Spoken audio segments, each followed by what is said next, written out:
Segundo vídeo, vamos em frente, família. Não duvide do agir de Deus. É comum as pessoas ver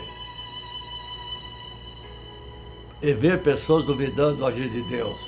Muitas vezes nós estamos em situações tão complicadas que começamos a ter medo de que o nosso Senhor não esteja ouvindo as nossas orações ou tenha se esquecido de nós.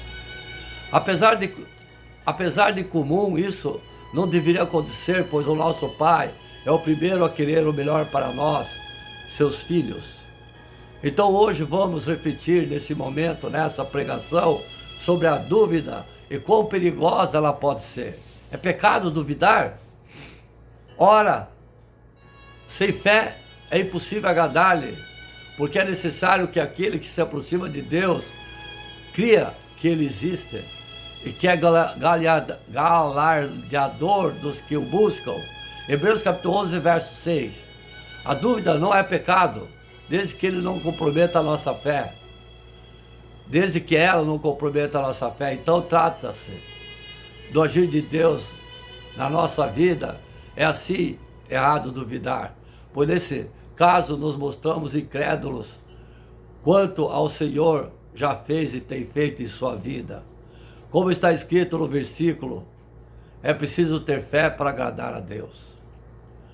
Quando duvidamos ou agimos pela nossa própria força, sendo estável, em Tiago capítulo 1, versos 6 e 8, está escrito que aqueles que duvidam devem pedir por fé, porque aquele que duvida é semelhante à onda do mar, levada, agitada pelo vento, que não receberá coisa alguma do Senhor, pois tem a mente dividida e é instável tudo o que faz.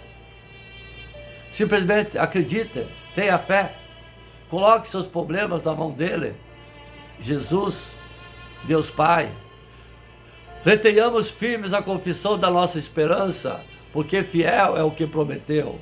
Hebreus capítulo 10, verso 23. Tenho certeza que em algum momento ou situação, assim como eu, você já falou que confiava em Deus. Então, em pouco depois, colocou mais na frase: eu acredito que, mas... Hoje eu quero te dizer que não precisa existir você mas.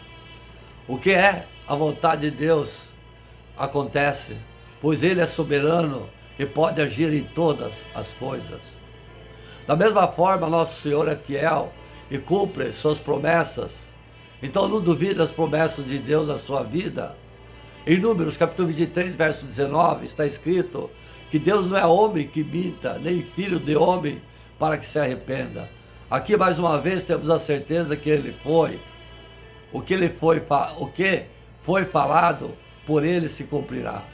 Combatendo a dúvida. Nós podemos alimentar a dúvida dentro de nós ou rejeitá-la. Uma forte arma quando esse mal é a palavra. Uma forte arma quanto a esse mal é a palavra da Bíblia, a palavra de Deus, que encontramos respostas para toda e qualquer dúvida.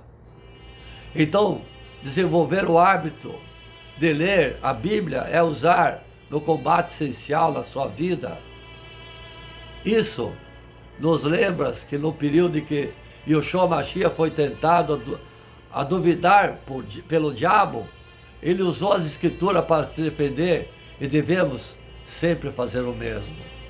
Quero fazer uma ressalva aqui à família, aos amados e amadas. Todo cristão, quando vai viajar, quando vai andar em lugares da cidade, deve levar a Bíblia. Por quê? Porque eu acabei de falar que Jesus usou a Bíblia para se defender e nós devemos fazer o mesmo. Amém? Deus abençoe vocês que estão ouvindo essa pregação em nome de Yoshua Mashiach, Jesus Cristo, nosso Senhor. Amados e amadas, temos que ter fé e compartilhar com os irmãos a nossa fé, ajudar os necessitados que estão a todo momento precisando de nós. Precisamos ter força. Podemos sentir raiva contra Deus em nosso coração e ainda assim manter a nossa vida, a santidade, a virtude, a retidão, a inocência, ainda que possamos pensar que esse sentimento seja moralmente neutro. Perceba que eu não falei nada sobre dizer coisas contra Deus. Estamos falando sobre o sentimento da raiva. Sem dúvida, fora do lugar. A resposta curta é não. Nunca conseguiremos manter a nossa vida em santidade, a virtude, a retidão, a inocência, ainda que acredite e tenha esse direito.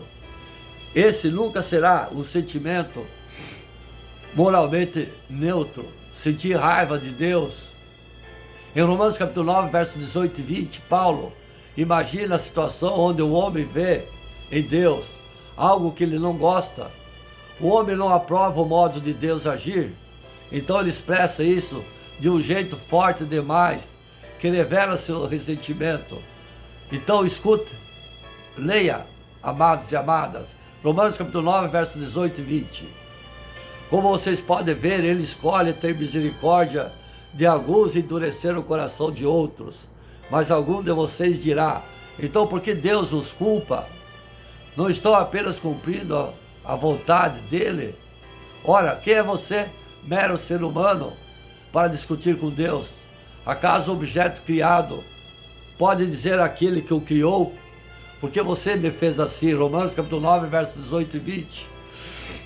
Nunca é certo, nunca é bom, e não é certo pensar que sentir raiva de Deus não vai trazer consequências, nunca. A situação é a seguinte: o ser humano analisa os atos de Deus e não gosta do que vê. Paulo não diz que isso deixa de ser, não deixa esse ser humano com raiva. Paulo diz que isso faz o ser humano questionar a Deus. Quem consegue resistir à vontade? Por que Deus o culpa? Por que você fez desse jeito? E Paulo responde a esse tipo de questionamento direcionado a Deus da seguinte forma: ora, quem é você, mero ser humano, para discutir com Deus? Isso é um jeito bem forte de confrontar alguém. Se Paulo está dizendo que questionar a Deus é algo tão incabível para o ser humano, o que ele diria quando esses questionamentos e palavras ainda carregam emoções fortes, como ressentimento, raiva? Ele poderia dizer: isso é incabível. Não é certo a criatura questionar o Criador. E é incabível essa palavra serem embaladas por um sentimento que se coloque contra Deus. Agora não confunda isso com o ato de tentar entender humildemente as formas misteriosas como o Deus em que você confia trabalha. Isso é maravilhoso e vale a pena passar a vida inteira pensando nisso. Eu faço isso, eu tento humildemente clamar a Deus. Eu quero entender por que meus pedidos feitos a Ele não atende. Eu quero entender tudo que o Senhor quiser me revelar em sua palavra. Me dê os olhos para ver. Não é errado perguntar coisas a Deus. Como em Lucas, quando o Senhor disse a Maria: ficará grávida e dará à luz a um filho. Lucas capítulo 2, verso 31, 34 e 38. Maria se ajoelha e pergunta: como isso acontecerá? Eu sou virgem. Deus não ficou chateado com essa dúvida. Foi uma ótima pergunta, uma pergunta de como Deus iria agir. Uma pergunta humilde para entender o agir de Deus, que não é algo ruim. Porém, é sempre errado questionar a Deus como se não aprovasse o que Ele estiver fazendo. Respondendo a objeções, tenho pensado e tentando entender por que cristãos que acreditam na Bíblia podem achar que pode ter raiva contra Deus, sendo que ela nos ensina o contrário. E alguns pensam assim. Eu tentei me colocar no lugar deles para entender o que penso sobre esse assunto, sobre essa palavra. eu vou compartilhar com vocês, amados e amadas, 5 pontos de vista sobre isso. O peso moral das emoções. Em primeiro lugar, talvez alguns pensem que como a ira não é uma decisão humana, mas uma emoção humana, que aparece espontaneamente no coração. Talvez esse sentimento não esteja sujeito às regras de certo ou errado em comparação a uma decisão baseada em uma decisão consciente. Mas isso não é o que a Bíblia nos ensina sobre emoções. Emoções são moralmente neutras. Muitas emoções são proibidas por Deus e outras são incentivadas. Em Mateus capítulo 10, verso 28 e capítulo 6, verso 25, somos instruídos a não temer ou ficar ansiosos. Já em Efésios capítulo 4, verso 31, somos instruídos a nos livrarmos de toda amargura. Se olharmos em 1 Pedro capítulo 2, verso 11, vamos aprender a manter a distância dos desejos carnais. Aprender a manter distância dos desejos carnais. Fomos instruídos a amar a Deus em Mateus capítulo 22, verso 37, e nos alegrarmos nele em Salmos capítulo 37, verso 4. Já nos Salmos 100, capítulo 6, verso 1 e 2, somos ensinados a buscar o prazer na presença de Deus. Nos Salmos capítulo 6, verso 3, a louvar a Deus e ser grato a Ele. Nos Salmos 107, verso 8, além de regozijar em todas as suas obras. Nos Salmos 92, verso 4, olhando para tudo isso, chegamos à conclusão que não é correto dizer que as emoções são moralmente neutras, porque elas não são. Emoções são moralmente importantes. Lucas capítulo 6, escute o que diz: uma árvore boa não produz frutos ruins, e uma árvore ruim não produz frutos bons. A pessoa boa tira coisas boas do tesouro de um coração bom, e a pessoa má tira coisas más do tesouro de um coração mau, pois a boca fala do que o coração está cheio. Vendo isso, não podemos dizer que se a ira de Deus é certa ou errada, simplesmente reconhecendo que ela é uma emoção, evitando o fingimento, a hipocrisia. Em segundo lugar, será que pessoas que acham que o sentimento de raiva contra Deus é algo bom ou neutro, não estariam confundindo essa raiva com honestidade ou autenticidade? Em outras palavras, será que quando elas se recusam a reprovar a raiva contra Deus, o que eles estão realmente recusando é fingimento, hipocrisia? Sentir raiva e não expressar essa raiva, será que essas pessoas pensam que existem várias outras pessoas com raiva de Deus por coisas ruins que acontecem na vida delas, mas que são hipócritas afirmando que é errado expressar essa raiva? Talvez algumas pessoas que dizem que é certo estar com raiva de Deus estejam apenas em uma campanha tentando fazer com que outras pessoas sejam honestas e admitam que elas também têm raiva. Agora, a minha visão sobre isso é que, se você está sentindo raiva contra Deus, não há razão nenhuma para esconder isso dele. Ele sabe. Não tem como. Então fale com ele como você se sente. Falar para ele não é um problema. Não estou tentando calar as pessoas. Estou tentando orientar a todos. Para que a palavra de Deus mude o coração de todos nós. O sentimento da raiva contra Deus é o problema. Não falar para Deus o que você pensa e como você se sente. Então, não acrescente pecado a outro pecado. Não acrescente o pecado à hipocrisia, ao pecado da raiva. A luta não é contra o que sai da boca, é contra o que está no seu coração. Raiva e amor. Terceiro, eu me pergunto se é possível ter raiva de alguém que você ama muito, seu marido, sua mulher, seus filhos e até mesmo Deus. Parece que para alguns sim é possível, ou seja, podemos ter um sentimento de raiva contra Deus enquanto amamos a Ele, e esse sentimento não se é ruim. Mas isso não se encaixa com a natureza de Deus e tudo que flui dele. Você peca contra Deus, tendo raiva de Deus, apesar de dizer que ama Ele, porque a raiva não é algo que flui de um Deus amoroso, cuidando daqueles em luto.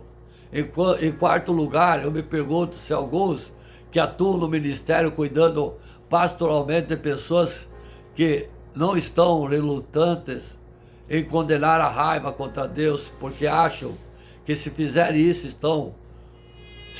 estarão colocando a culpa sobre as pessoas que estão sofrendo com a dor de uma perda. E essa perda pode ter sido que leva alguém a sentir raiva contra Deus. É uma falha pastoral de caráter ou sabedoria achar que temos que tolerar o pecado para trazer o conforto. Pensando em experiência de aconselhar centenas de pessoas em tempos de luto durante 50 anos, lembramos que a sabedoria de Deus sempre providencia uma maneira de discipular as pessoas, cuidando de suas necessidades, dor, sem comprometer verdades eternas da Bíblia. É uma falha pastoral de caráter ou sabedoria achar que temos que tolerar o pecado para trazer conforto. Sempre há e haverá um jeito melhor. Nunca censurável. É o quinto ponto. Eu me pergunto se as pessoas que aprovam os sentimentos da raiva contra Deus pararam em algum momento para pensar e entender o que realmente é ter raiva contra outra pessoa.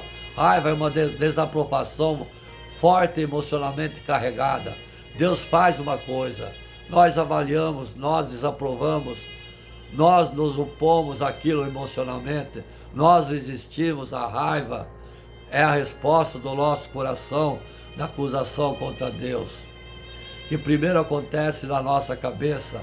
Nossa mente julga Deus e diz que Ele está errado.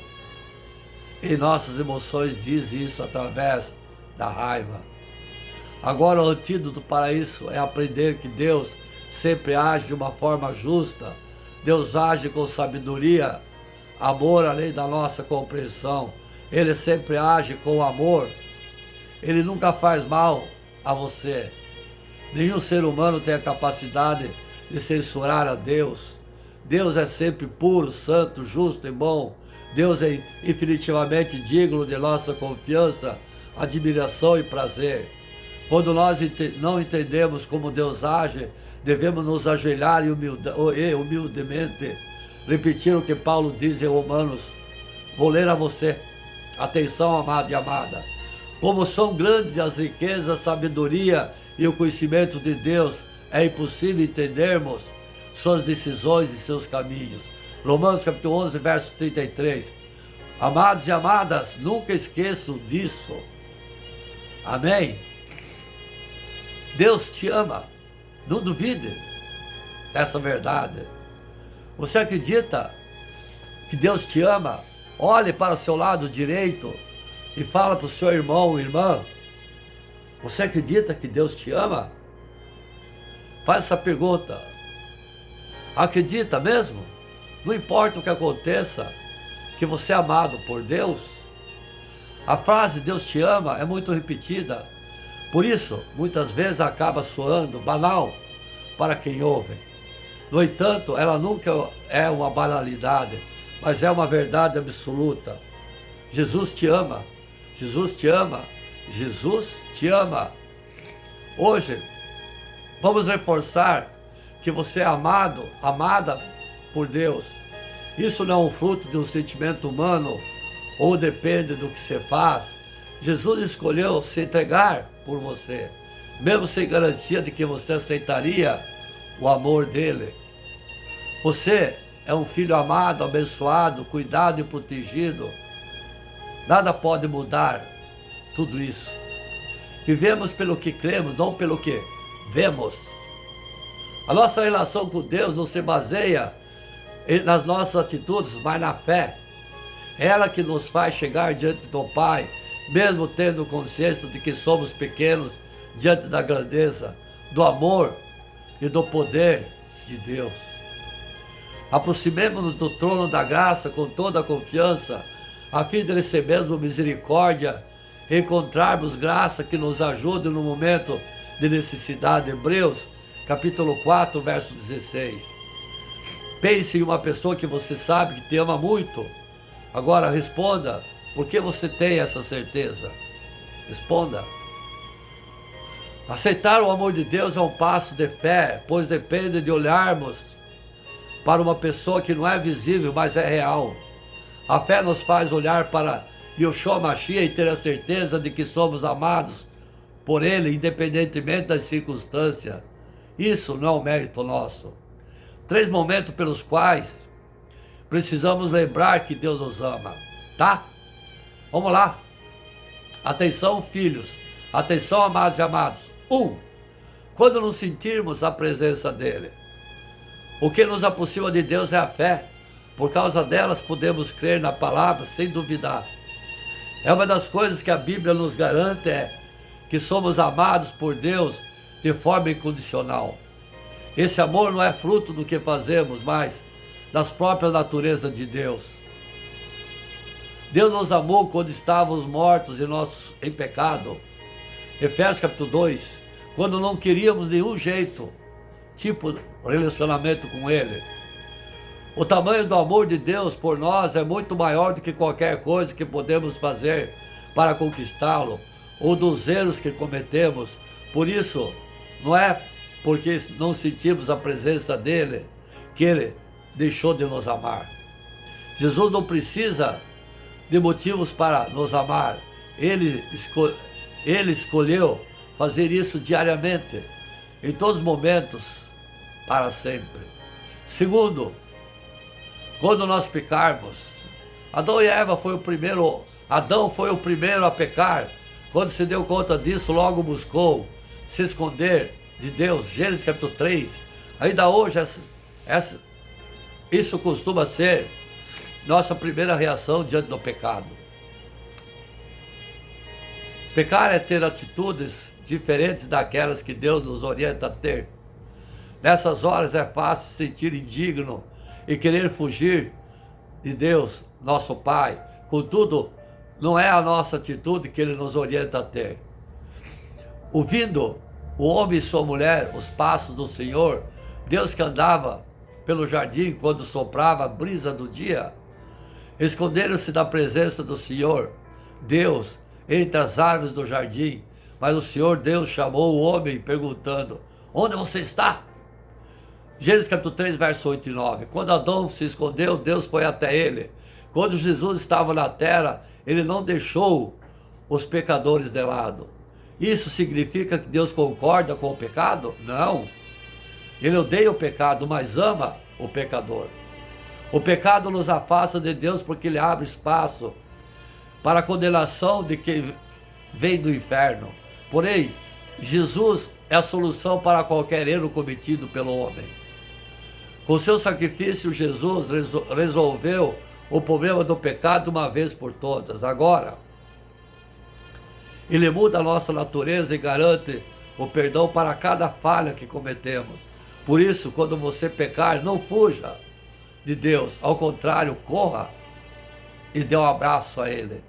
O sangue de Yeshua Mashiach nos purifica de todo pecado, seja ele passado, presente ou futuro. Nunca se esqueçam disso, amados e amadas. 3. Quando precisarmos de alguma coisa, muitas vezes queremos resolver as situações na força do nosso braço. Pode ter certeza de que você não está sozinho nessa luta. O convite de Deus, contudo, é para buscarmos a solução para os desafios dele, porque Ele tem a melhor solução para cada momento. Os problemas são importantes para o seu Pai, suas alegrias são as alegrias dele também. Deus ama se relacionar conosco, Ele se importa em cada uma das necessidades, não importa quais sejam e quão importante pareçam para outras pessoas. O seu Pai se importa com você, Ele ama você, Ele gosta de dialogar e espera que você dialogue com Ele. O amor de Deus por você não muda. Hoje você se sente, quando pensa no Senhor Deus, como se sente? Constrangido? Indigno? Alegre? Não importa qual foi a resposta, estamos aqui para te lembrar de que Deus te ama. Hoje, o seu passado não importa para o seu Pai, porque Ele fez novas todas as coisas. 1 Coríntios capítulo 5, verso 17. Por causa da sua graça, Ele garante um futuro próspero e abundante para seus filhos amados. É impossível conhecer o amor de Deus e não querer estar perto dele. Quanto mais você o conhecer, mais forte você terá a sede dele e da palavra dele. Deus não te ama mais do que você. Não era ou menos porque você é um expecte em pecar. O amor dele é mais poderoso do que qualquer falha sua. Confia no amor incondicional de Deus por você todos os dias. Muitas vezes temos dificuldades em aceitar o amor incondicional de Deus, porque nos baseamos nas relações terrenas, como é a sua relação com os pais, seus irmãos, seus amigos, seus vizinhos, como você se relaciona com os filhos.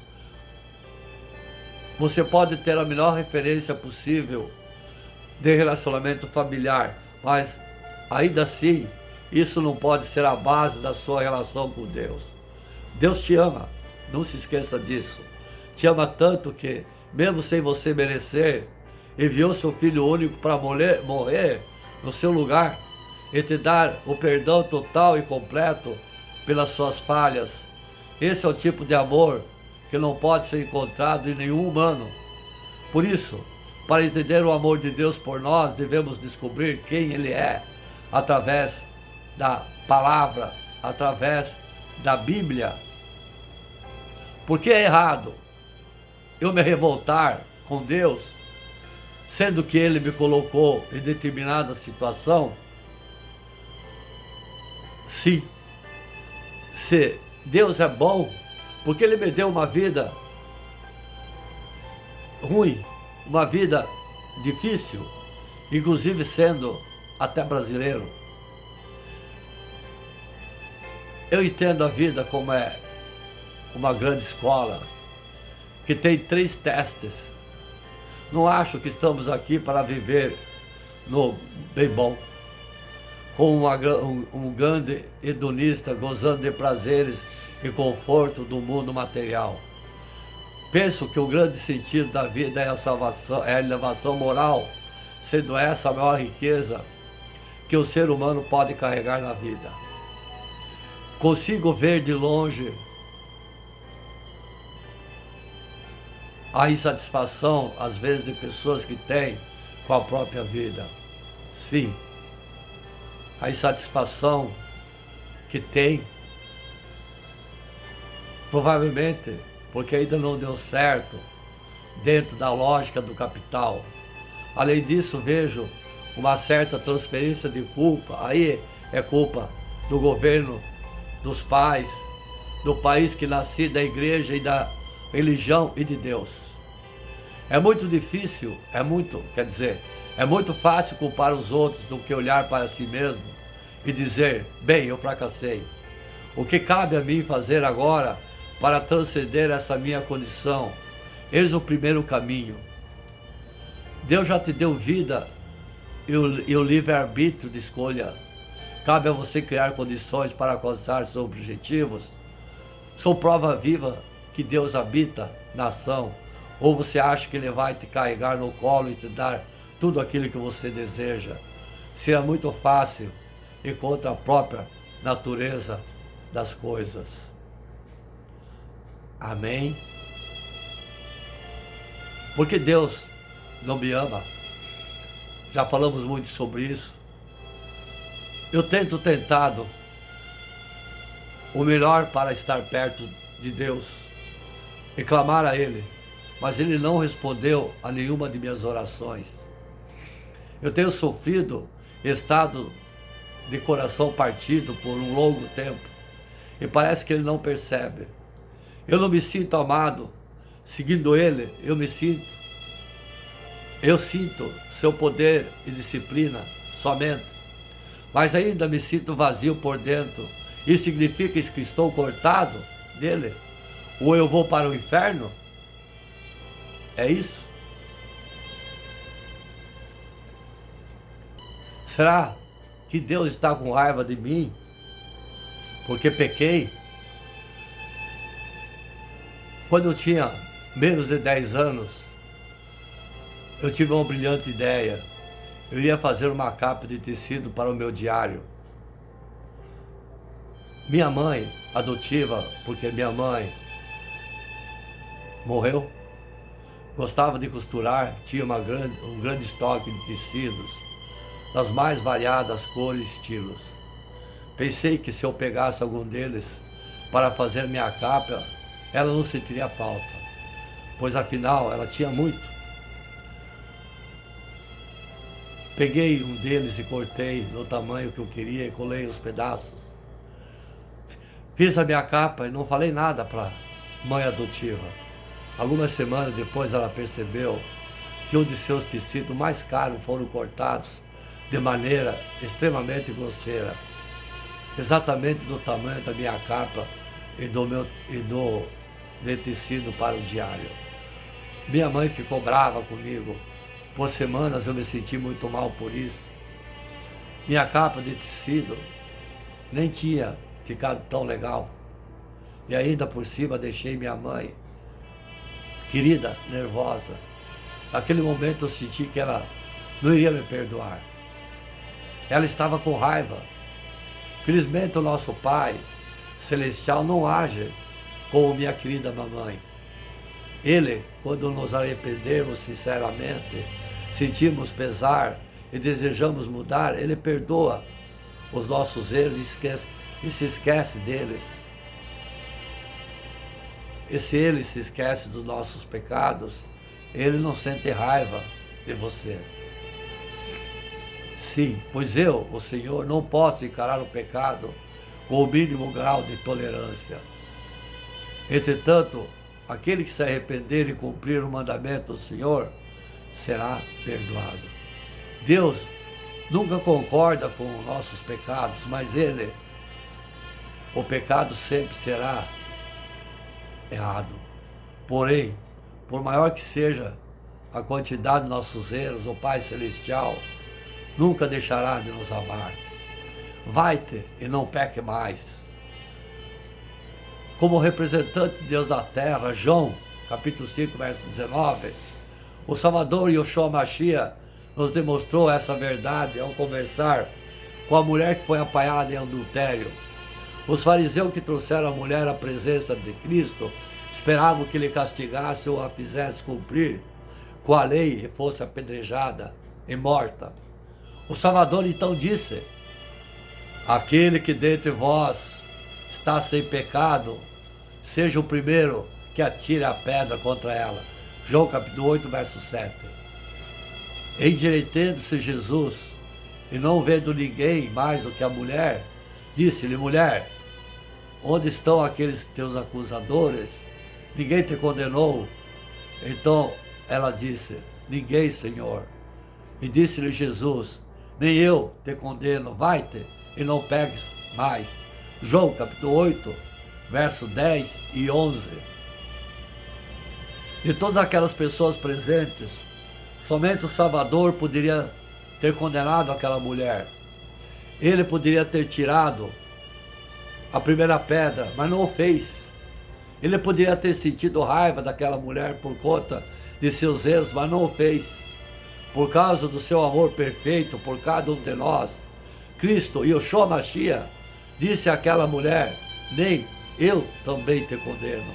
E por causa da sua natureza e justiça perfeita, também falou: vai-te e não peque mais. Deus e Jesus Cristo nunca amaram o pecado. Amam o pecador, Ele sempre ama cada filho seu, mesmo aqueles que pecam. Tristeza e alívio. Na manifestação do perfeito amor do Pai e do Filho perfeito, em seu sofrimento mútuo e na tristeza que compartilhavam pelo pecado, pelo sofrimento de todos nós, vemos o significado pleno dessa declaração. Porque Deus amou o mundo de tal maneira que deu seu Filho único, para que todo aquele que nele crê não pereça, mas tenha vida eterna. Porque Deus enviou seu Filho ao mundo, não para que condenasse o mundo, mas para que o mundo fosse salvo por ele. João capítulo 3, versos 16 e 17. É através de Yeshua Mashiach, do seu amor, expiação, que podemos nos arrepender e sentir-nos livres desses sentimentos ruins.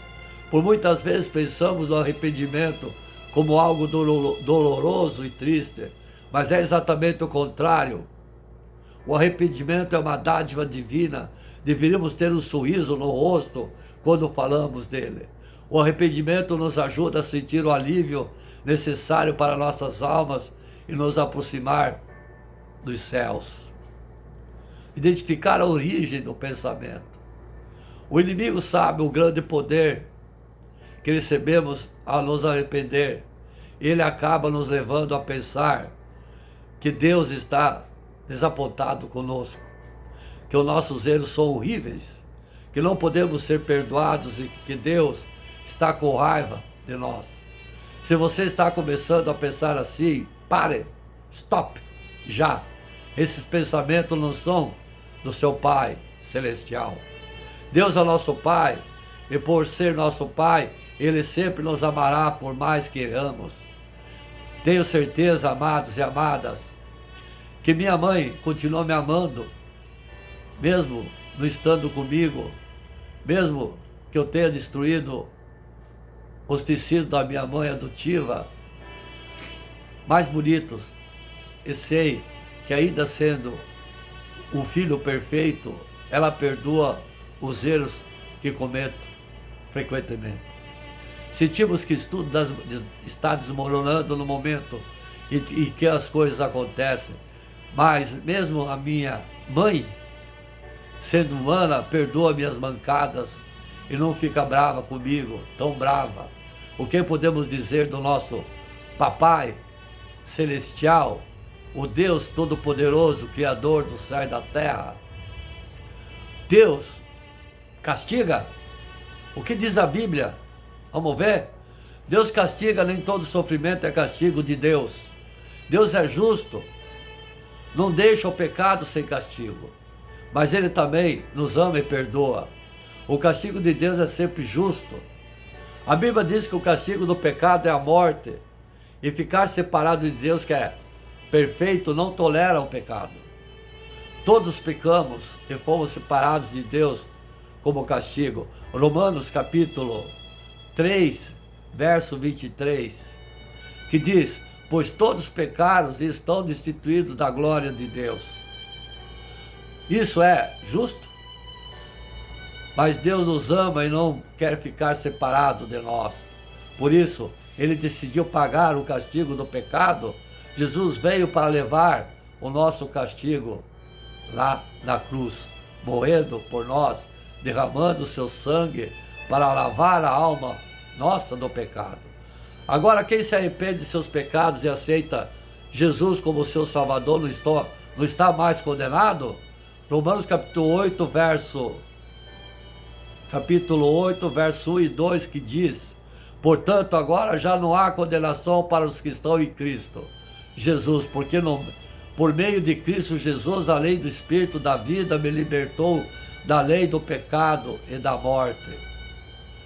Quando nos convertemos, morremos espiritualmente com Yeshua Mashiach na cruz e ressuscitamos com Ele uma vida nova, livres do pecado, do castigo do pecado. Ainda vamos morrer fisicamente, mas estamos unidos novamente a Deus e um dia vamos ressuscitar e viver com Ele para sempre. Para quem morre no pecado, separado de Deus, haverá castigo eterno, que é a separação total de Deus no inferno. Isso é o grande castigo do pecado. Deus castiga nessa vida, Deus também pode trazer castigo ainda nessa vida. Muitas vezes o castigo é simplesmente a consequência natural do pecado.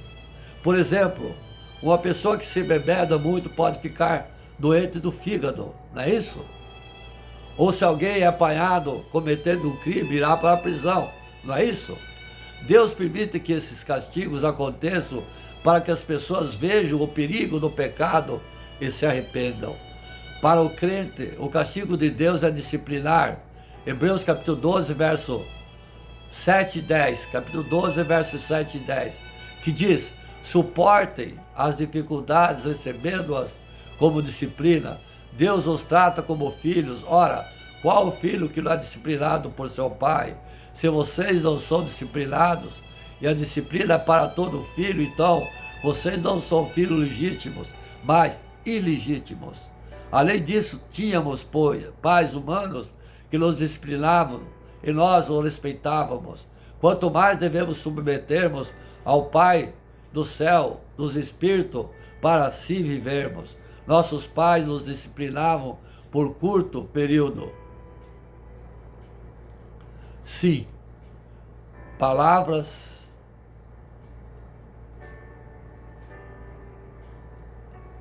de Hebreus capítulo 12, verso 10. Um bom pai disciplina seus filhos para o seu bem, para que se arrependam o que é certo ou errado.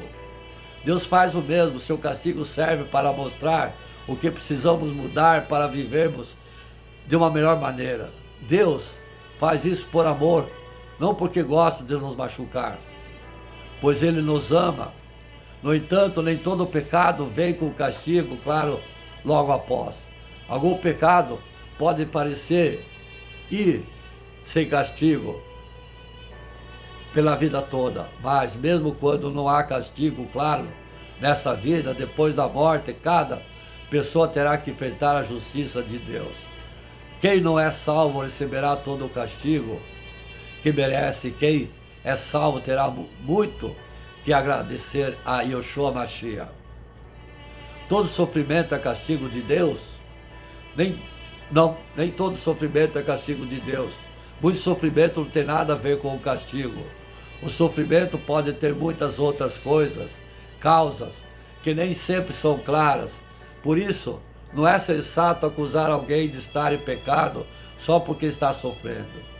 Algumas outras causas de sofrimento são pecado de outras pessoas. Por exemplo, quando uma pessoa rouba uma carteira de outra que se esforçou muito para ganhar o seu dinheiro de forma honesta. Doenças ou desastres naturais, ser crente exemplar não garante livramento dos perigos da dengue ou de uma derrocada de terra. Oposição ao Evangelho. Muitas pessoas sofrem por sua fidelidade a Jesus porque o mundo as odeia. 1 Pedro capítulo 4, verso 14 e 16, que diz: se vocês são insultados por causa do nome de Cristo, felizes são vocês, pois o Espírito da glória e o Espírito de Deus reposa sobre vocês. Se algum de vocês sofre, que não seja como assassino, ladrão ou criminoso.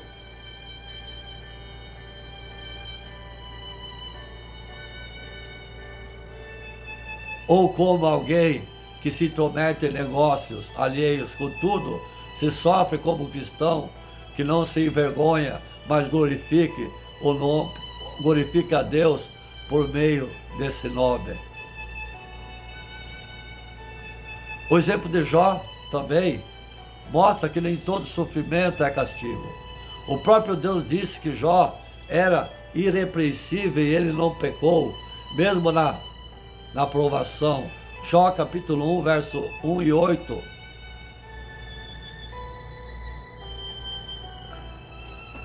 Mas Deus permitiu que Jó sofresse. Jó não sofreu por castigo.